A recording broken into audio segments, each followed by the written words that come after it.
जय हिंद दोस्तों, आपको और आपके परिवार को नई साल की बहुत बहुत शुभकामनाएं। तो आज हम बात करने वाले हैं अग्निवीर के बारे में। तो अभी हाल फिलहाल में काफ़ी चर्चा में रही है, इसे हटाने की नौबत तक आ गई है। तो क्या पूरा मुद्दा है, इससे पहले अगर आप चैनल पर नए हैं तो चैनल को सब्सक्राइब और वीडियो को लाइक जरूर से कर दीजिए, ताकि आगे की जो अपडेट आपकी चलती रहे तो आपको टाइम टू टाइम मिलती रहे। सबसे पहले अपन बात कर लेते हैं कि हाल ही में मनोज मुकुंद नरवणे जी की आर्मी के जो पूर्व जनरल रह चुके हैं उनकी किताब छपती है, जिसका नाम है 4 स्टार ऑफ डेस्टिनी, जो मार्केट में आने से पहले ही काफ़ी चर्चा में चली जाती है।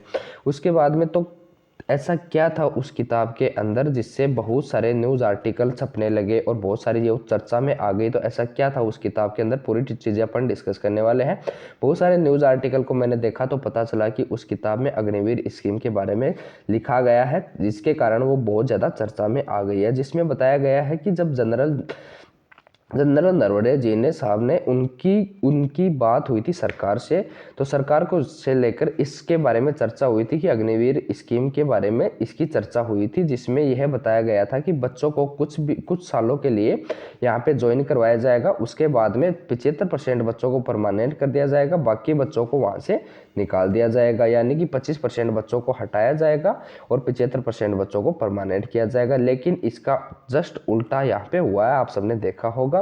लेकिन उसके बाद में नरवणे साहब ने अप्रैल 2022 में वो ये अपना रिटायर ले लेते हैं। रिटायर लेने के बाद में ये स्कीम आपकी आती है, जो आपको अगर याद होगा तो जून 2022 के अंदर आपकी ये बुक आती है। रिटायर होने के बाद में इनके जैसे ये रिटायर होते हैं उसके बाद में आपकी ये बुक आती है। जून 2022 के अंदर आपकी ये स्कीम आती है, जो आपकी अग्निवीर स्कीम है, ये आती है।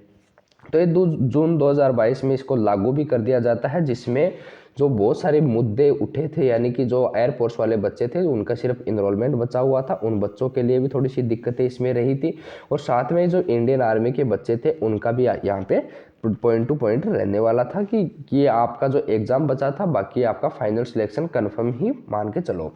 तो मुद्दा ये उठता है कि नरवणे पर ये चर्चा तब क्यों नहीं की, क्योंकि नरवणे सर ने उस टाइम पे ये चर्चा कर दी होती तो बहुत सारे बच्चों का इसमें फायदा हो जाता।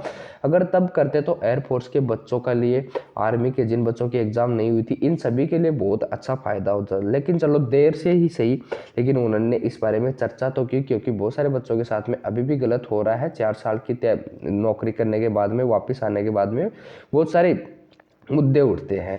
तो अब इसमें बच्चों का फायदे की बात कर लेते हैं कि क्योंकि हमें तो अब चाहिए अब हमारा फायदा, कि भाई क्या फायदा इसमें हो सकता है हमारे लिए। कोई भी चर्चा में रहे, कुछ भी रहे, लेकिन जो हमारा फायदा है उसके बारे में अपन डिस्कस करने वाले हैं। अब पास में चुनाव है और वजह ये काफ़ी चर्चा में है। दूसरी चीज़ है कि ये आपकी चर्चा में भी है और आपके पास में चुनाव भी है। साथ ही में आपकी नई भर्ती का नोटिफिकेशन आना भी अभी ज़रूरी है, क्योंकि आपकी नई भर्ती का नोटिफिकेशन 1 साल हो चुका है, पहले वाली का पूरा प्रोसेस कंप्लीट हो चुका है। तो नई भर्ती का नोटिफिकेशन आपका आना बिल्कुल ज़रूरी है। तो इसमें 2 चीज़ें आपकी कंफर्म हो सकती है। कौन सी 2 चीज़ें हो सकती हैं? सबसे पहले या तो बच्चों को 75% कर दिया जाएगा, दूसरी चीज़ या फिर अग्निपथ स्कीम को आपको हटाना पड़ेगा। यानी कि 2 चीज़ें इसमें हो सकती हैं। तो अगर आप इनमें से कोई सी भी दोनों चीज़ें होती हैं तो आपके लिए फ़ायदे की बात हो सकती है। अगर अग्निपथ स्कीम को हटाया जाता है तो टेक्निकल वालों के लिए और आपकी क्लर्क वालों के लिए एज लिमिट 23 साल हो जाएगी।